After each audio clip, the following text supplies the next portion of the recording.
Dia Santo. Santo dia. Que bom estar com vocês, mais um Consagra-te TV. Hoje é um dia que vamos dar sequência ainda sobre um tema especial da nossa igreja, que são os dogmas. Dogmática. Então vocês que estão fazendo curso conosco, partindo dos dogmas, a consagração vai fluir cada vez melhor. Cada vez você será um melhor consagrado, uma melhor consagrada, se você viver os dogmas. Um outro ponto importante é que a igreja professa as verdades de fé.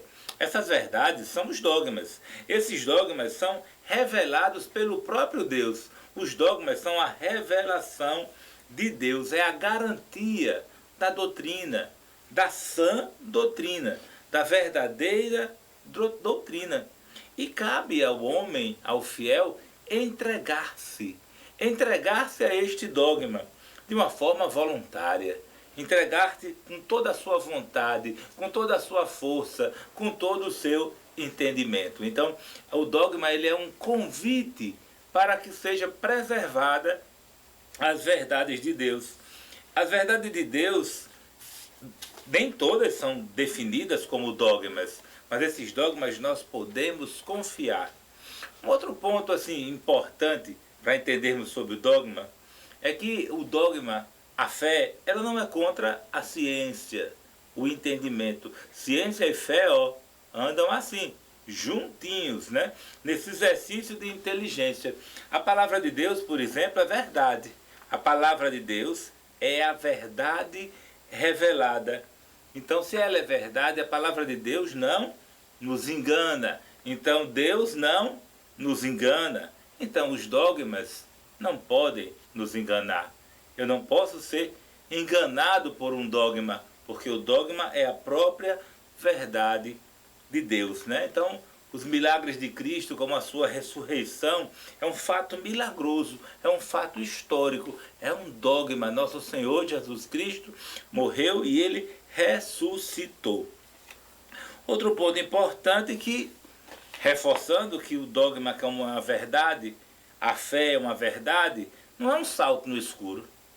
Alguém pode chegar e dizer, mas a questão de dogma é acreditar sem ver, é um salto no escuro. Não é um salto no escuro, não. Nós não somos prisioneiros, né? Não somos prisioneiros, não. Vamos dizer que é um salto na luz, é um salto no claro. Você que confia no dogma e vive o dogma, você vive na luz. Quem segue os dogmas não são escravos da doutrina. Na verdade, é um povo livre. Quando você conhece as leis do Estado, as leis da Constituição, se você conhece todos os seus direitos e deveres de cidadão, você é preso? Não, você é livre. Livre porque você é um conhecedor das verdades para viver bem. E é interessante até que se coloca assim, né? Que dogmas são setas. Então eu fico imaginando assim, nossa, a graça do que é a Igreja Católica. Muitas vezes você não sabe como é que você chega numa determinada cidade, num determinado endereço, mas se você pegar um GPS, se você pegar um mapa, você vai conseguir chegar lá. Então o dogma é isso, vai ser essa seta, vai ser essa orientação para que a gente possa chegar. E o nosso destino eterno, bênçãos de Deus, né? Mas para se chegar num dogma tem todo um caminho, todo um processo, né? Etapas até. Então, quais as etapas para se chegar num dogma? Vamos pensar assim, não é? Deus revela-se ao homem. Mas esse próprio Deus, ele faz com que seu Filho se encarne na humanidade. Então, Jesus Cristo agora está no meio de nós, Deus conosco. E esse próprio Cristo, o que é que ele faz? Ele começa a ensinar, ele começa a amar, ele começa a formar seus discípulos. Tudo bem? Então esses discípulos agora estão sendo formados pela verdade de Deus, a verdade que Deus revelou. E aí o que acontece? Esses discípulos começam a fazer aquilo que vai ser dito como uma tradição. Eles vão conversar, eles vão falar daquilo que Jesus falava. Então veja, antes mesmo da ascensão de Nosso Senhor, ele já anunciava a sua morte, ele já anunciava a sua paixão e ele já designava que aqueles apóstolos, que aqueles discípulos estariam sobre a ação do Espírito Santo. E que seria esse Espírito Santo que daria sustento a tudo aquilo que os apóstolos iriam dizer, a tudo aquilo que os apóstolos iriam professar. Você entende isso? Então nós temos que compreender que o que é que agora os apóstolos vão fazer? A parte oral nós vamos chamar de tradição. A parte escrita, não é? Nós vamos chamar das Sagradas Escrituras. Então veja, você pode perguntar assim, mas Mara, até onde foi a revelação? A revelação se finda, meu amor, com a vida, não é? Do último apóstolo. Quando o último apóstolo morreu, então não existe mais revelação, nem oral, nem existe mais revelação escrita, porque tudo já foi revelado. Agora o que é que vai acontecer? Todo esse tesouro de fé, tudo isso que os apóstolos conseguiram, que receberam de nosso Senhor Jesus Cristo, eles vão guardar, por isso que se chama depósito da fé. E esse depósito da fé vai passar de um para o outro. E aí onde é que nós vamos encontrar a explicação da sucessão dos apóstolos. Os apóstolos guardam essa fé e esses apóstolos vão cada vez mais divulgar as verdades da nossa sã igreja. Agora veja, nem todas as verdades reveladas são dogmas. Porém, contudo, todos os dogmas são verdades reveladas. Então é esse o processo que acontece, é esse o processo que vai cada vez mais se intensificando como verdade de nossa igreja. Então é isso. Então, os dogmas na igreja, eles seriam desnecessários serem proclamados se não tivesse surgido o conflito de entendimento. Na verdade, se não tivesse no início do cristianismo surgido movimentos heréticos, tivessem surgido os grupos que iam de encontro àquilo que já tinha sido revelado, não teria tido a necessidade dos dogmas. É importante entender, porque o dogma vem de uma necessidade do povo, uma necessidade dos fiéis. Ou seja, só se defende aquilo que é atacado.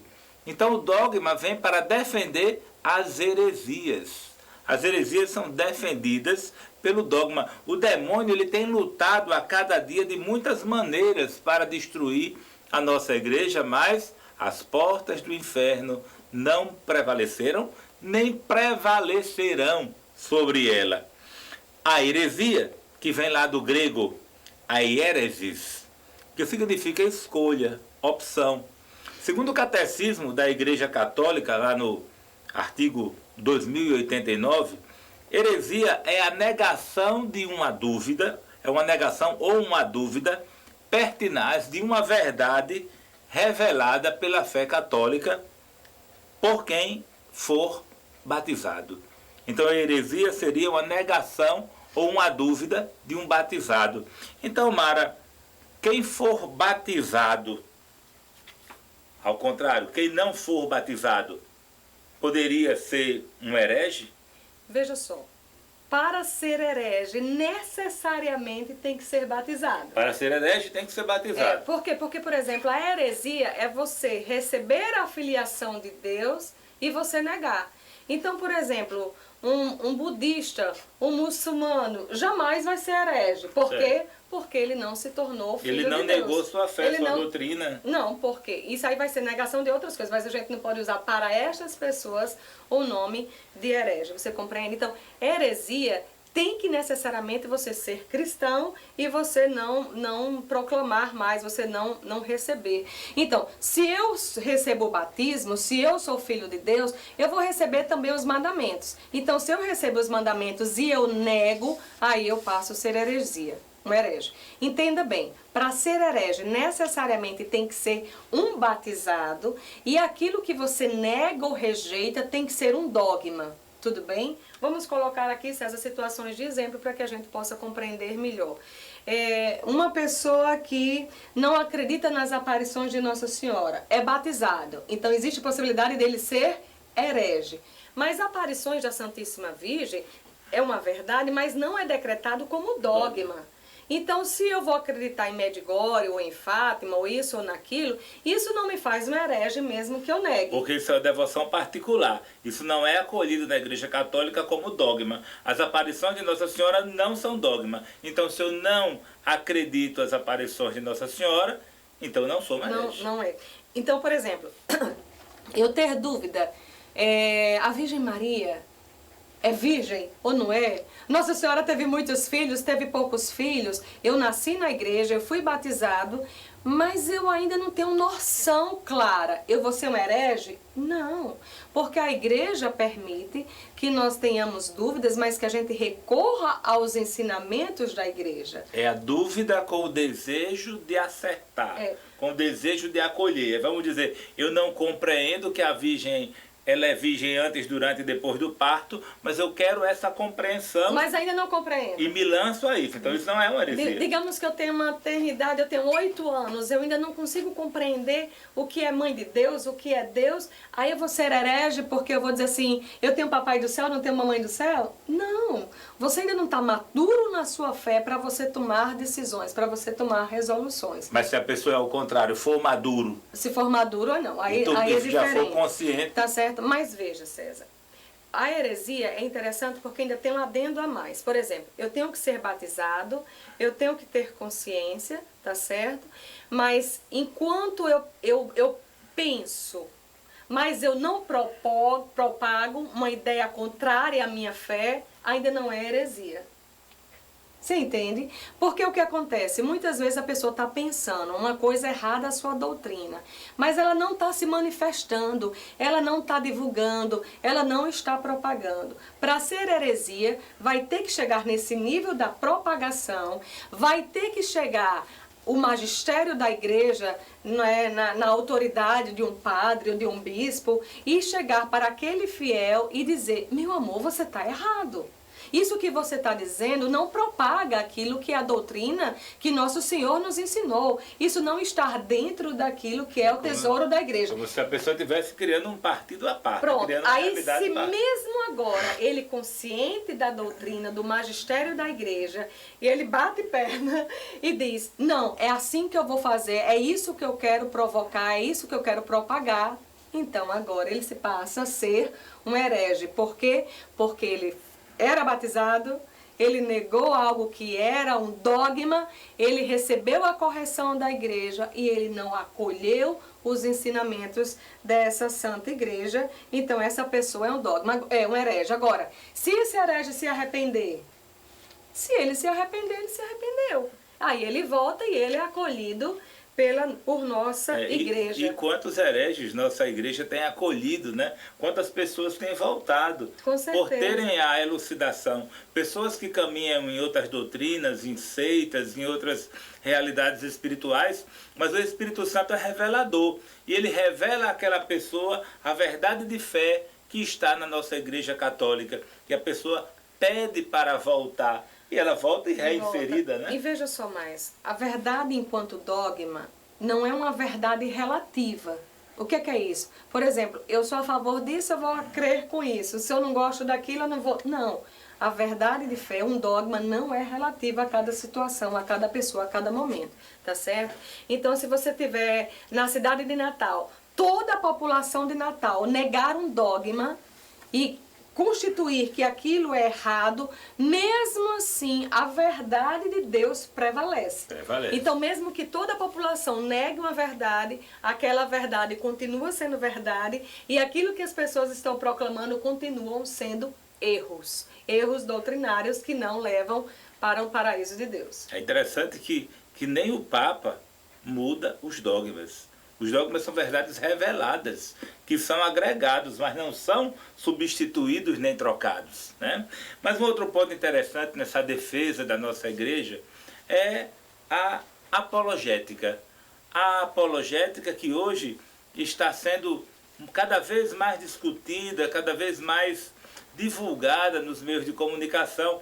Afinal de contas, nós temos verdadeiros grupos católicos sérios, católicos que são fervorosos, como por exemplo o nosso amigo Paulo Leitão, que são apologéticos. O que seria um apologeta, né? O apologético que coloca em prática todo o seu conhecimento doutrinário. É uma disciplina até, a apologética se torna uma disciplina, se torna uma ciência que ela existe para demonstrar a veracidade da doutrina católica, defendendo-a defendendo a doutrina católica de teses contrárias. Os apologetas são grandes defensores da nossa igreja, defendem a igreja, defendem o Papa, defendem o catecismo, os documentos da igreja, o magistério.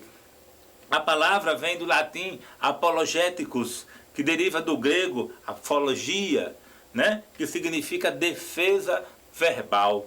A apologética surgiu em função de muitos ataques que existiram na nossa igreja católica nos primeiros séculos. Alguém tinha que defender essa igreja, né? Então os primeiros apologetas estavam aí. Embora o lado apologético possa ser utilizado também para a defesa de outras crenças, mas essa palavra se tornou tão forte na igreja católica que a apologética sempre é ligado a cristianismo. Apologético é cristianismo, né? Cristianismo verdadeiro, igreja católica, fazer defesa da nossa fé cristã, né? Então os apologetas, os apologistas, eles moldaram a compreensão das verdades de nossa fé e constituíram bases para o futuro esclarecimento, proclamação dos dogmas. Os apologetas, eles são muito importantes na criação, na interpretação e na divulgação dos dogmas. Então, Mara, os padres da igreja, eles têm trabalhado nessa defesa sistemática da fé, mas desde sempre essa teologia é a mesma que nós conhecemos? É uma coisa bem interessante, né, César? Nós estamos nos últimos tempos. E um dos pontos que Nosso Senhor vai nos esclarecer para que possamos perceber esses tempos são os falsos profetas. Então entendamos, se eu tenho falsos profetas, esses falsos profetas vão defender falsas doutrinas. E aí a gente vai encontrar esses hereges. E esses hereges estão no meio de nós. Então, como os apologéticos vão defender para que tenhamos sempre a verdade? Quer um conselho, meu irmão? Se você quer permanecer bem, não saia do seio da igreja. Porque se você sair do seio da igreja, se você for buscar seus esclarecimentos lá fora, com certeza você vai estar no meio de cismáticos, de hereges, e as coisas que as pessoas vão colocar para você como fundamento não são doutrinas da igreja. E você pode ser que você se perca. E pode ser que você não tenha do seu lado um apologético para poder defender. Uma coisa bem interessante, por exemplo, dentro da matemática a gente vê adição, subtração, multiplicação, não é isso mesmo? Então, dentro da teologia nós vamos encontrar a apologética. A apologética vai ser uma disciplina da teologia. Entende isso? Agora, veja só. Quando a gente coloca, como você coloca os padres do deserto, a gente pode dizer que a apologética é até antes. A gente pode dizer que desde os tempos apostólicos a gente já encontrava apologéticos. Quer ver São Paulo? Como São Paulo defendeu a fé. Então a gente pode ver como São Pedro defendeu a fé. Nós temos em Coríntios que vai falar de um homem chamado Apolo. Apolo era um homem que chegava, que debatia, que tinha um discurso, que tinha uma postura de convencimento. Isso são características do apologéticos, a convicção, a garra de defender, tá certo? Então, muitas pessoas vão colocar a apologética não só como uma ciência, mas também como uma arte, tá certo? A arte da oratória, a arte da escrita, a arte da expressão. E isso cada vez mais vai se constituindo. Agora, lógico, existe uma base, existe um fundamento para os apologéticos. Normalmente a gente pode ver características. São pessoas que estão bem dentro do seu coração as Sagradas Escrituras. Por quê? Porque são os argumentos. Ele sabe argumentar na tradição, ele sabe recorrer àquilo que é o magistério da igreja, ele sabe chegar e dizer, olha, isso está no catecismo, parágrafo tal. Por quê? Porque isso vai constituir a base dele, os fundamentos dele. Então, os apologéticos, eles são chamados a comprovar aquilo que é a igreja. Então, o apologético, ele vai dizer, a verdadeira salvação está na Igreja Católica Apostólica Romana. Por quê? Porque ele tem fundamento para isso, ele vai falar das adulterações que as outras seitas vão fazer. Por quê? Porque ele sabe onde é que foi modificado. o herege, ele manuseia, não é? Ele deforma, ele deturpa aquilo que está escrito para que fique mais fácil daquilo que ele vai propagar, daquilo que ele vai promover. Então os apologéticos, eles vão esclarecer muitas coisas aos fiéis, ele vai justificar, tá certo? Mas uma grande missão do apologético é defender contra os ataques, é se colocar em ponto de confrontar aquilo que está sendo colocado. Então uma coisa muito certa, meu irmão. A igreja dos primeiros séculos, a igreja dos apóstolos é a mesma igreja de hoje, tá certo? E os apologéticos vai cada vez mais se intensificar. Nós podemos perceber aquela leitura que está em Lucas, não é? Que vai dizer assim, quando fores levares aos tribunais, não vos preocupeis com a vossa defesa, porque será o próprio Espírito Santo que vai defender. Então é isso que acontece. Muitas vezes os apologéticos são pessoas que são altamente assistidas pelo Espírito Santo. Por quê? Porque vão ter que defender a igreja, e quando se trata de defender a igreja, logo que o Espírito Santo vai fazer. Aqui no Brasil nós temos uma expressão muito forte, não é? Do Estevão Bittencourt. Ele foi um dos primeiros a falar da apologética no Brasil. Ele escreveu, ele tinha uma revista apologética que via ser verdades, as coisas que estavam sendo colocadas. O que o apologético vai defender e entrar, entanto, hoje em situação? Contra essa sociedade moderna, tá certo? O apologético tem um posicionamento firme a respeito do aborto, a respeito da união, não é, do mesmo sexo e da eutanásia. Então, a apologética vai sempre defender aquilo que é a raiz das escrituras, a raiz do mandamento de Deus. E nem todos, né, nem todos têm o dom de ser apologético, de ser um defensor da igreja, mas com certeza o Espírito Santo vai mandar pessoas para nos assistir. Então, em cada grupo de oração, em cada realidade de comunidade, sempre vai ter alguém mais forte, mais fervoroso, mais conhecedor da palavra, que fará a defesa forte da doutrina. E você que diz, mas eu sou católico fervoroso, não duvido de nada, mas ao mesmo tempo eu não sei onde está na Bíblia, eu não sei defender, eu não sei onde está no catecismo, eu não sei dizer em qual palavra está. Você diga que está no seu coração. Diga que está na sua língua. Fale da sua igreja católica com convicção, olhando no olho. Eu posso não saber onde está a passagem bíblica, não sei onde está no catecismo, mas eu sei que é verdade de fé e foi revelada por Deus. E eu defendo e propago-a com minha língua, com meu sorriso, com meu olhar.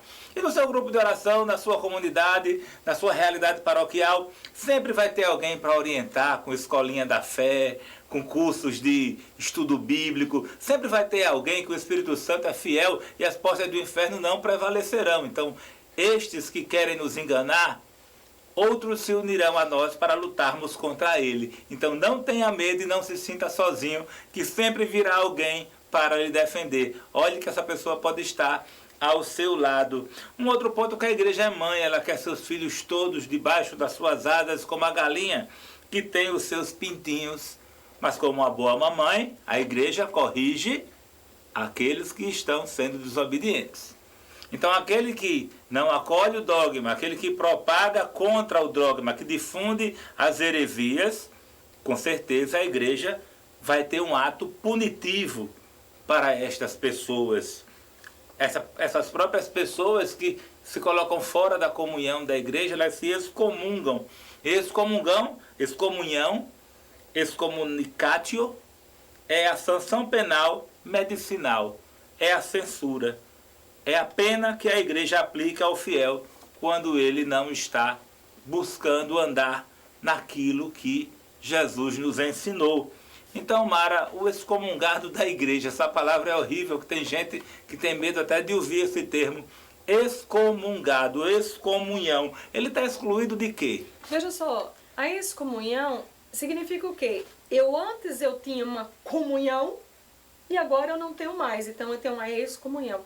Na hora que eu estou com excomunhão, meu irmão, sou eu mesmo que me afasto da convivência, da fraternidade com as pessoas, dos mandamentos da igreja. Você entende isso? Então, essa excomunhão é provocada pela própria pessoa. Sou eu que me afasto. Eu que me afasto. Me excomungo. Agora, veja, do que essa pessoa vai estar subtraída? não é que a igreja diga, você não pode mais. De certa maneira, a igreja proíbe, tá certo? Mas é você que deu o primeiro passo de não querer. Mas, por exemplo, você, se for um padre, você não pode mais, tudo bem, ministrar os sacramentos. Se você não acredita na Eucaristia, como é que você vai distribuir o corpo de Cristo? Se você não é um padre, mas é um fiel, não acredita nos dogmas, como é que você vai fazer parte dos sacramentos? Como é que você vai ter uma vida sacramental? Então, aquelas pessoas que estão comungadas, elas nem vão receber e nem vão ministrar os sacramentos, tá certo? Eu não posso também ocupar cargos. Digamos que eu não esteja em comunhão com aquilo que são os dogmas, eu vou exercer uma missão dentro da igreja? Ser um coordenador de pastoral, coordenador de comunidade? Não, porque isso vai causar divisão. Imagina no seu grupo de oração se tem pessoas que é contrária à união das famílias. Não tem senso ela estar na frente. E uma outra coisa que é negado para uma pessoa que esteja em excomunhão, César, são as exéquias. Não é? Quando aquela pessoa morrer, qual é a oração que os padres vão poder fazer por ela? Ela, em vida, ela tomou a opção de não estar com acordo com a doutrina de Jesus. Então, ela não teria direito a essas exéquias. Lembrando, meu irmão, a excomunhão é algo que é automático. Tá certo? Sou eu mesmo que deixo de ter comunhão. Então, não fique esperando dizer assim, fulano não é excomungado, porque o padre ainda não disse que ele era excomungado. Não, a excomunhão é algo que é automático. Não partiria de ter que ter um decreto oficial publicado no Diário Oficial ou no Jornal da Ordem. Não é algo que vai ser promulgado, mas é algo que é feito. Embora tenha algumas realidades que a Igreja, o Vaticano, se posiciona com documentos, mas normalmente isso se dá mesmo na comunhão espiritual, na linguagem espiritual. Agora veja, eu estou dizendo que a excomunhão é algo automático, mas eu preciso dizer também que não é algo definitivo. Não é definitivo. Veja só, se você conhece uma pessoa que não estava de acordo com aquilo com a igreja, ela foi excomungada automaticamente. Mas digamos que ela, na graça do Espírito Santo, se encontra com alguém e começa a ter posicionamentos católicos, vai ao padre, pede perdão, recebe sua absolvição, paga a sua penitência, professa o credo. Por que a igreja não vai acolher? Então, uma coisa importante, a excomunhão não é definitiva. Então, pode voltar-se a ter comunhão com a igreja. Se você quer saber, assim, o que são os atos que mais levam a pessoa à excomunhão, então vamos lá. Profanação do pão e do vinho. A desvalorização de Nosso Senhor. Quando você vê nessas reportagens, abrir os sacrários, derramar o Nosso Senhor no chão, pisaram, essa pessoa já está excomungada. Mesmo que a igreja nunca mande uma cartinha para ela. Por quê? Porque ela perdeu toda a comunhão que podia ser. Se ela voltar a se arrepender, procurando um sacerdote, ela volta a ter comunhão, tá certo? O uso de violência contra o Papa, consagrar bispos sem ter tido a devida autorização e envio do Papa. Você não pode fazer algo que não tenha sido por essa questão. Violação dos segredos de confissão. Se um padre revelar o segredo de confissão, ele recebe ou ele se dá a própria excomunhão. Agora veja só. A gente só vai poder dizer e trabalhar nessa questão da excomunhão se realmente for algo de ignorância das pessoas. Eu posso praticar algo sem ter a noção daquilo que eu estou falando. Então, uma coisa que a igreja coloca no direito canônico vai ser justamente que essa idade para a excomunhão teria que ter no mínimo mais de 16 anos. Por quê? Porque você já consegue ter um pensamento mais lícito. Você ter consciência, tá certo, daquilo que você praticou. E uma coisa bem importante, você não ter sido coagido para fazer aquilo. César, se de repente eu estou com um revólver apontado para você e digo, abra o sacrário, faça isso ou faça aquilo, se você fez, mas não era o seu desejo, você vai ser excomungado pela igreja, entende? Então é esse o parâmetro. Isso explica esses movimentos de rebeldia que existiram nesses últimos tempos, a qual uma minoria chacotaram, blasfemaram nossa igreja, nosso Cristo, introduzindo crucifixo nos orifícios, criando situações de expor o corpo nu crucificado como se fosse Jesus Cristo com comportamento homossexual. e outros que estavam do lado, influenciados por este comportamento, também se envolveram. Na verdade, os eventos de massa, eles contagiam, contaminam. E que perigo, não é, Que para uma perigo, alma? né? Mas a misericórdia de Deus é infinita. E claro, quem nos assiste, a gente nunca sabe quem assiste esse programa, mas ao mesmo tempo você que tem alguma dúvida sobre a sua comunhão com a igreja, não fique com essa dúvida. Procure um sacerdote, procure se confessar. A confissão traz de volta. Volta para casa, volta para o seio da nossa igreja. Volta para a igreja católica, vamos se consagrar a Nossa Senhora. O sagrado, né, coração da Virgem Maria triunfará. E é o único lugar seguro, meu irmão, para você ficar, permanecer. Não tenha medo do seu passado. Procura um sacerdote, se confessa e volta para casa que a igreja te espera. Procure nosso site www.disciplosdamandedeus.com.br. Entre em contato conosco para renovar e efetivar a sua consagração. Por fim, mandar um beijo para todos aqueles que estão vivendo fervorosamente o amor por nossa igreja, né? Então, um beijo. Fica com Deus. Consagra-te.